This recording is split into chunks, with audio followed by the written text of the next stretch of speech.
We're a little late, having a little connection issue. So welcome to Clay to Z. I'm Kara, and last week I was working on this project, which I know I left y'all with no idea what I was making. And I didn't bring in a sketch, so you still may be kind of in the dark, but I will tell you that it is going to be a bust. So it'll be a head and neck of a figure. Let's see.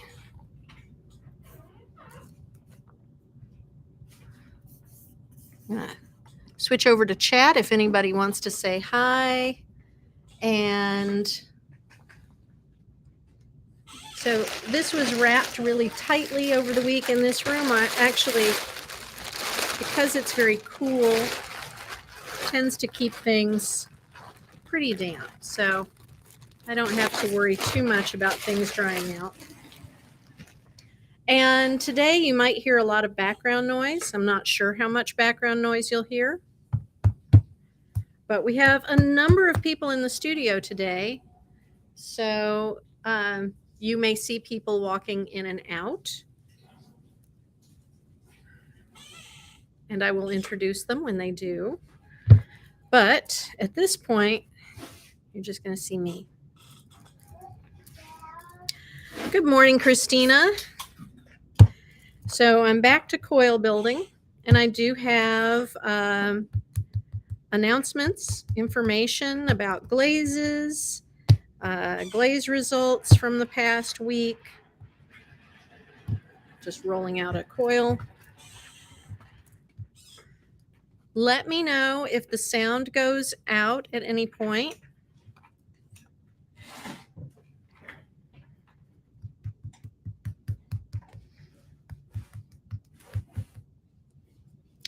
So I have my coil, I have my toothy rib.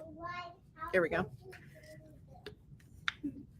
And I'm going to score. And like I said last week, I don't use slip. I use a mixture of vinegar and water. It is not measured. I just kind of roughly guesstimate, loosely half and half.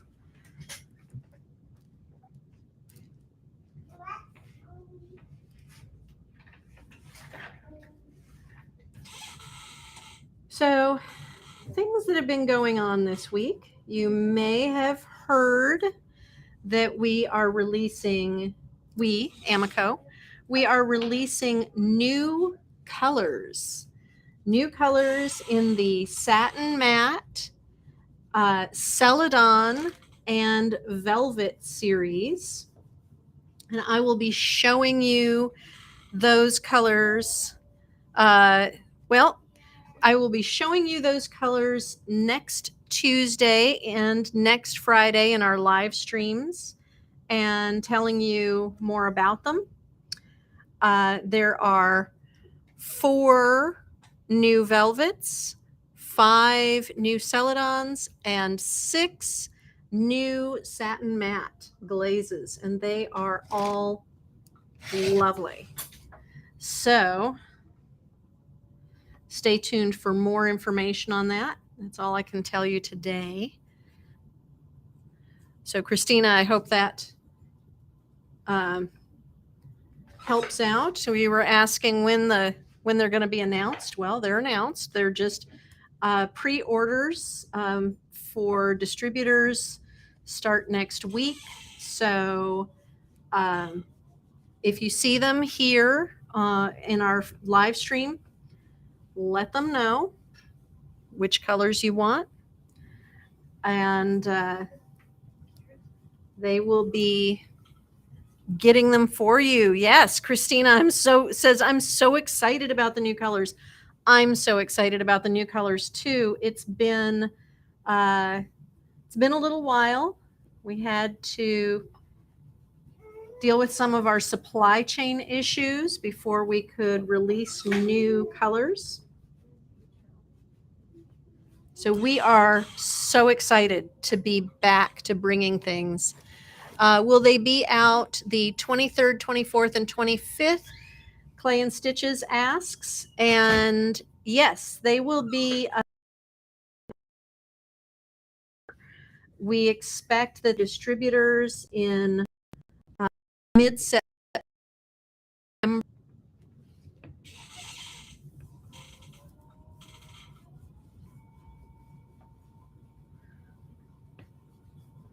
And they are all the things that you love about those glazes and underglazes, just new colors. So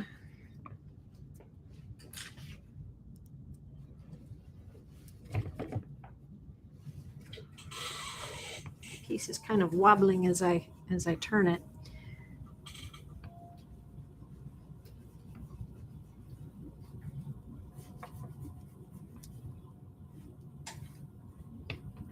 I am going to show you guys a trick today. If you ever are interested in doing sculptural pieces, especially busts, it can be really tricky to make a figure that does not slump at the neck. Christina asks, can you give a hint what the colors might be? I don't know. Am I allowed to give a hint about what the colors might be? Can I give them the names?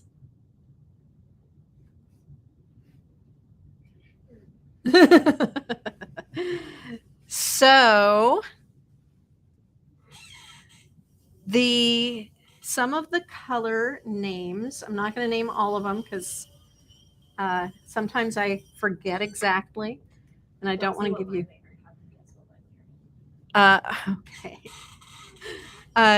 So I'll give you a name, and you can guess which line they're in. Sorrow is one of them. Yes, names. Christina says yes, names.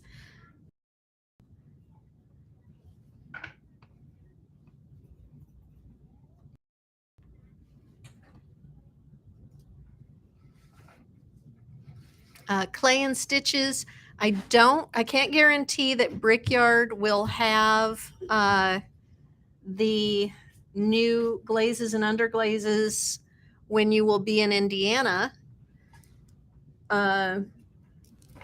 They may not be, they'll be in production and they'll be ready, but I don't know that they'll be on distributor shelves yet when you're coming to Indiana.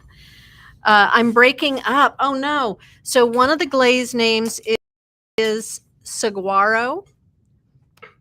Any ideas what nectar?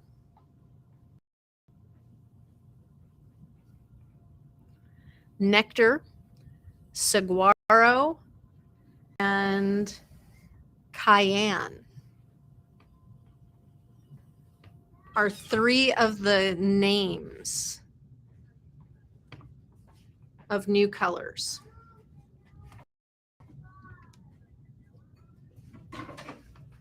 Okay.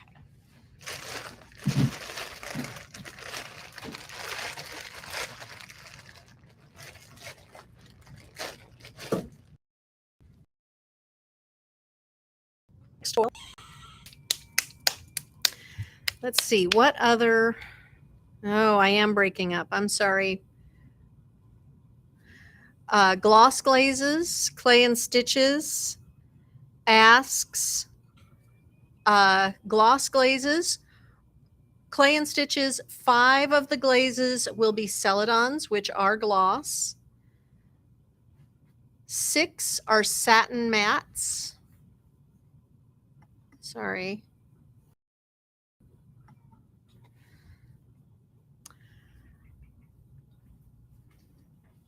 I think I know what's going on. We're just going to have to work on for next week's stream. Christina says, going to Aardvark for their anniversary in September.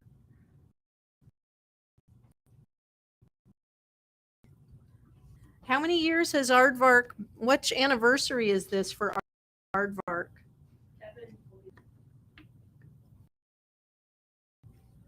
When you go to Aardvark, Christina, say hi to Kevin Beckstein from Amaco. He will be at Aardvark.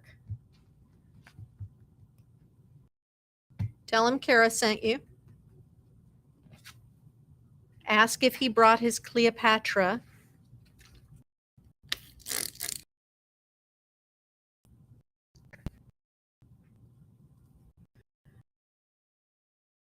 A fresh on this. As I come in for the neck.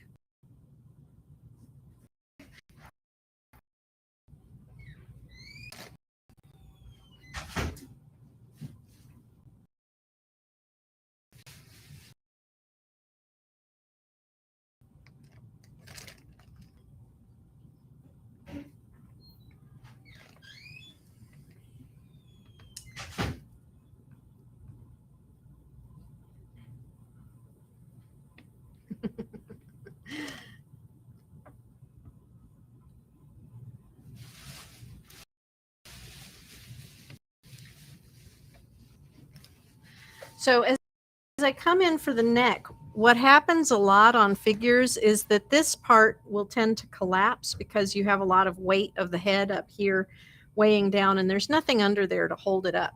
So what I started doing when I was figurative sculpture, I would make a bridge or a truss that would go from the back to the front of the neck like that. Make it nice and thick to hold that neck up and spread that weight.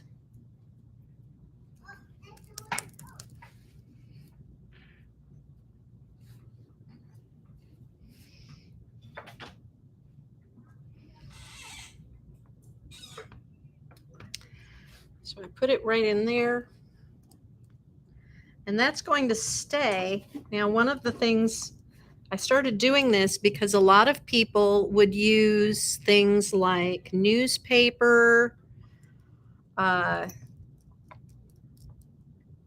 to try to support their sculptures. But the problem is that those newspaper supports burn out pretty early on in the firing. And then there's nothing to help support it in the firing. So I do a support. Here, I'll show you. See, right there, little bridge. And it goes straight through.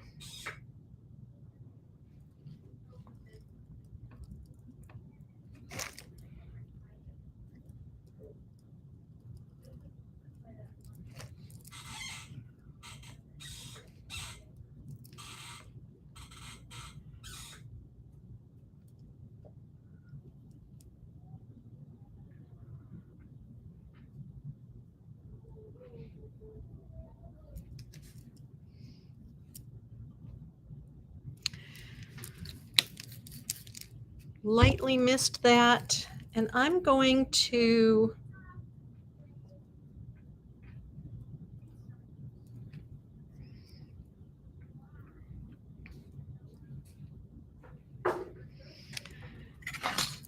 wrap this up in a little bit, and I'm going to work on something else, because at this point I don't want to make the piece collapse. I want to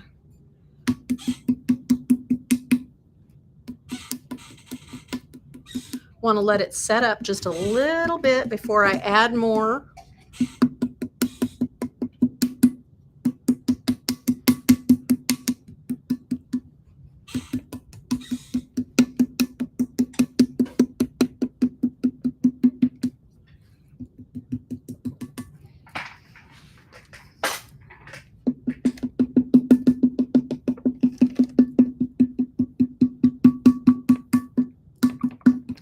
Let me see, what other colors can I remember of the new glazes? So I've already named saguaro, cayenne, and nectar. We also have sea glass,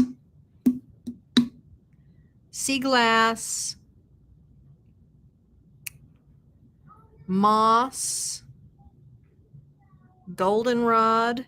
Christina is asking me, how long have you been working for Amaco?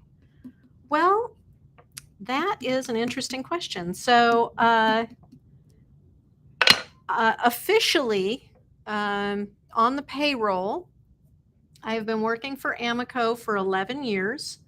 But before that, I worked for Amaco for the previous 5 years as an independent contractor, just coming in and doing special projects from time to time. And some of those special projects included some of the earliest layering testing. So before we started doing the PC layering ads,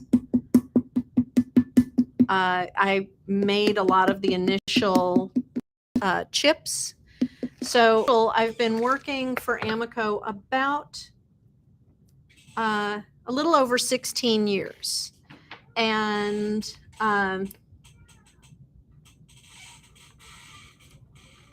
in different capacities. And most of what I've done for Amaco has been glaze or clay related. Testing glazes, making label tiles, making the layering cups, just a lot of different things that I have done for Amaco. So this is, and you can actually, if you go to our YouTube, you can find a lot of videos that I made before we started live streaming, showing different techniques, both glazing, hand building, and even some throwing basics. So there's lots of things that I've been doing for Amaco over the years. But yes, I've been here in an official capacity for 11 years in the marketing department.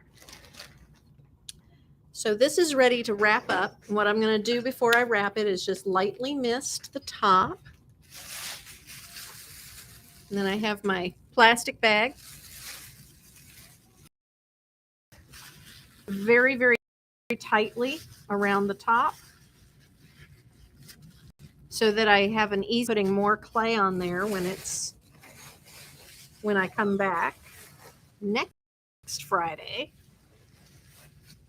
And then wrap it around the rest.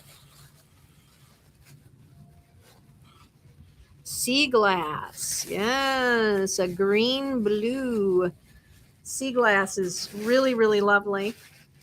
It is a velvet.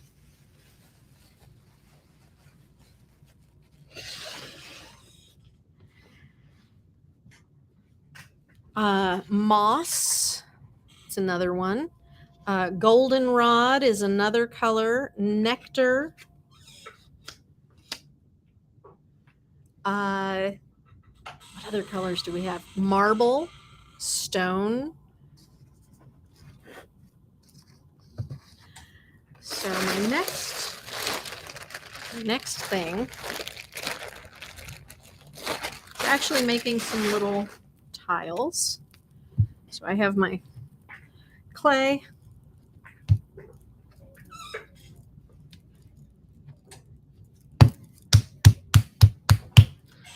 And I'm going to move over to the slab roller for a moment. So you're going to, the camera's going to move. Here we go. You can see David right behind me. Say hi. Hi, David. This is David Bunch. He works here in the studio with me. And he also works a few hours a week at Brickyard Ceramics, which is connected to Amaco, but is not the same thing. So when you come to the Brickyard, that is our store.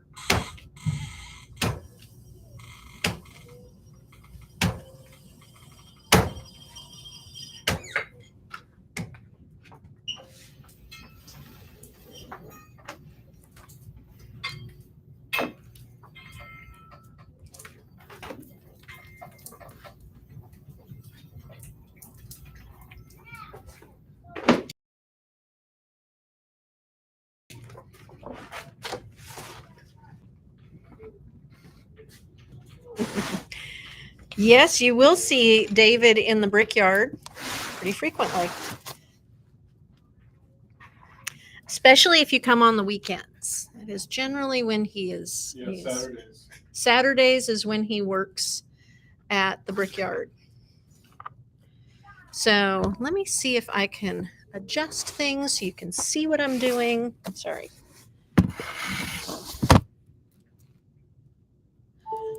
So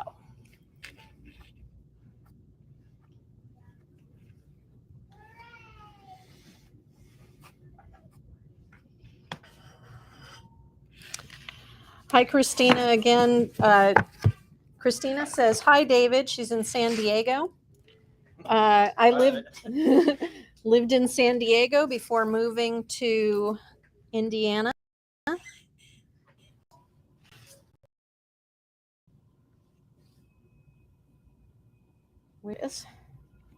Okay. So I have a little template here. Yes, nectar is kind of a yellowy, orangey, very warm, rich orange, and it's another velvet.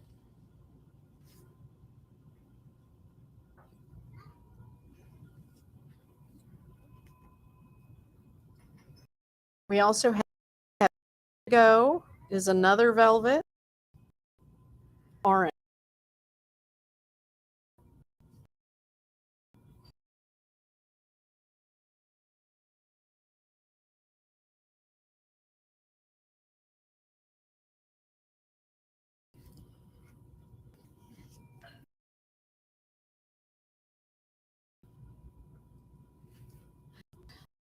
So actually, I didn't live in Diego. I lived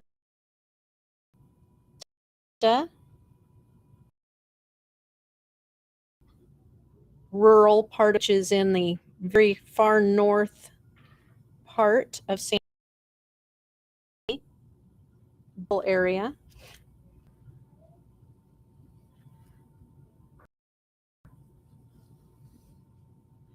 But I worked at San Diego Mesa College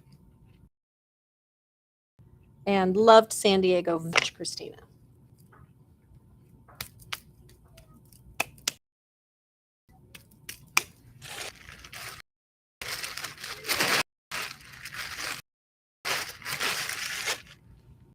So I have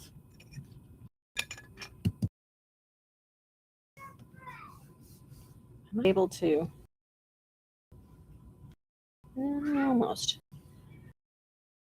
So friend who lived in El Cajon, but I lived in Vista, in rural Vista.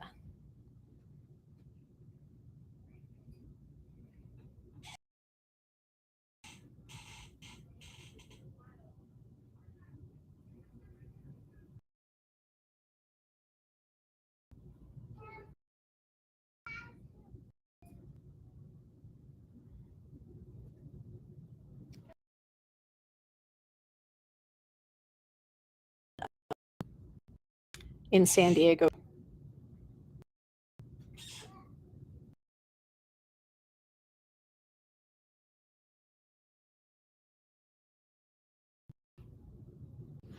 Oh, the Vista Costco. I spent many hours in the gas.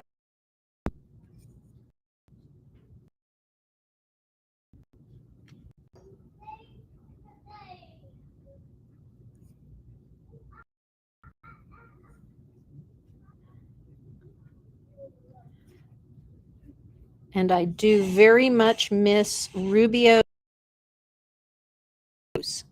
Loved going to Rubio's when I lived in San Diego. Indiana definitely does not compare fish taco scale.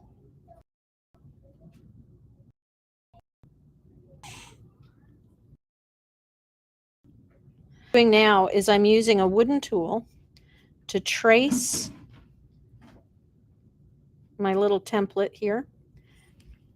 Yeah, best fish tacos are in San Diego, and Rubio's makes amazing fish tacos.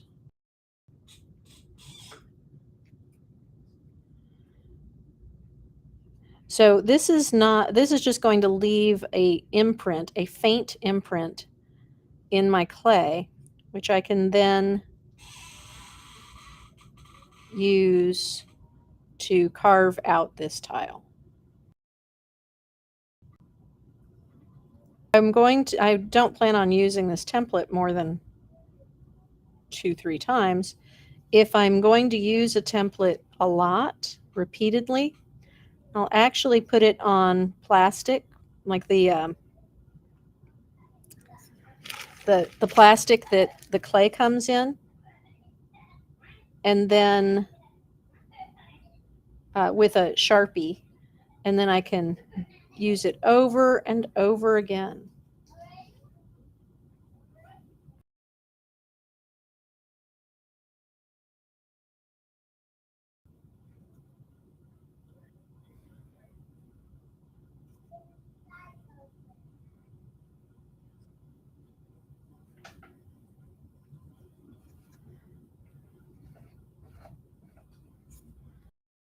Did I try that line already? Here, I did. My paper is starting to fall apart, but you can faintly see how it came out. For me to trace,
Well, it says that we're back.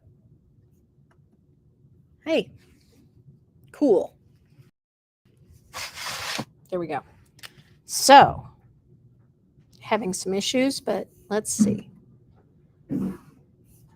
I will not be able to see any chat except on Facebook.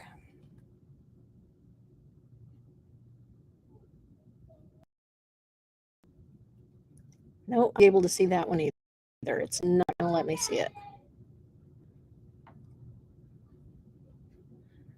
There we go. Okay. Well, I am going to finish this up. I'm back. Okay. Been getting a little warping. So Christina says that she's into tiles, but has been getting a little warping. And I'll tell you, I get a little warping with tiles as well. But the best way that I have avoided getting warping is actually just by turning them over every day, lightly covering, letting them dry very slowly, and flipping them frequently so that they dry on both sides evenly, because that is what causes most of the warping, is uneven drying. And you may not see it when it's wet, or even when it's bisque. They might still be flat when they're bisque, but when you glaze fire them, that warp is going to show up in the that was there from the drying. That's all I can tell you, is just dry them super evenly, flip them frequently, fire them flat. You do not have to fire them on stilts. You do not have to fire them what was I going to say? You do not have to fire them standing up. You do not have to fire them in weird ways, or sand. That's what I was going to say. Using any weight while drying? I do not use any weight while drying. I just put them on these. This is a canvas covered board. These are basically made as the scrap, the extra from when they're making the shims for the slab rollers. So the canvas is glued down. You can also just put it on any kind of board. You can put it on uh,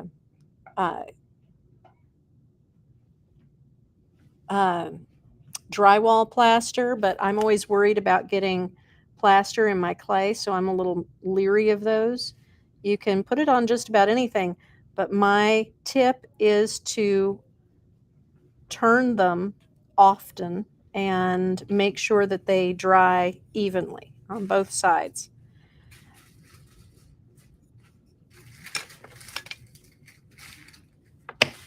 I know lots of people who say to dry them between two pieces of drywall. I do not find that helps, but the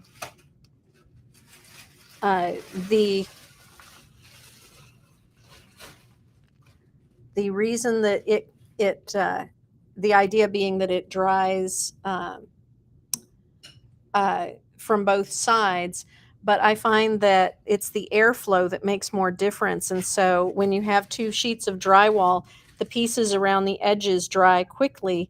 The pieces in the middle do not dry quickly at all. So even though you are applying weight and supposedly it'll absorb moisture in an even way, it doesn't actually dry the pieces evenly.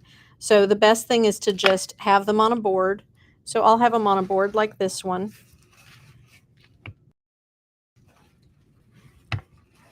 And then lightly cover them. And then the next day come back and flip them over and let them dry for a while face down. And that helps. So what I'm going to do now is let these dry just a little bit, and then I can come in with a tool, and I have different tools for this. But my favorite is a Scuffito tool. But I also have these. And I'm going to carve away the excess. And they will say Amaco on them. And you guys will see these in a hopefully I'll get you guys on the in the stream. You know what? I'm going to show you what David is up to. Say hi to David.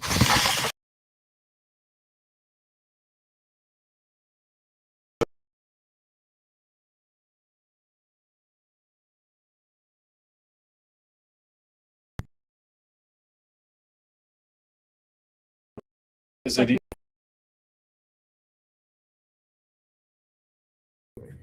Okay. And we're